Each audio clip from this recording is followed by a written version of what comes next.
Assalamualaikum. Abang Jubah lagi. Kali ni Abang Jubah nak menjawab satu soalan daripada follower ni. Soalan dia nak tanya mengenai under insurance lah. Korang dengar Abang Jubah buat video. Beli cover insurance below market dan kereta jadi under insured. Market insurance kereta 60k, beli 10k sahaja. Dia marahkan callman sebab bila claim kena tambah duit. Kereta baru setahun tapi beli cover low market. Kita pula yang kena marah. Alah, hai, sian Abang Jubah dengar. Okey, meh Abang Jubah explain.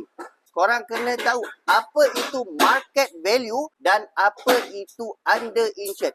Market value adalah nilai semasa kereta korang pada tahun tersebut. Manakala under insured pula adalah nilai kereta korang yang korang insurankan tidak mengikut nilai market value semasa.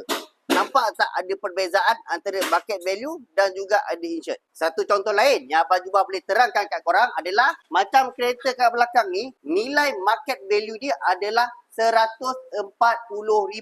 Itu adalah nilai semasa. Bila Abang Jubah nak renew insurans dia, Abang Jubah hanya insurankan sebanyak 100,000 sahaja. Dekat sini yang dipanggil under insured. Beza pengurangan dia sebanyak 28% daripada market value semasa.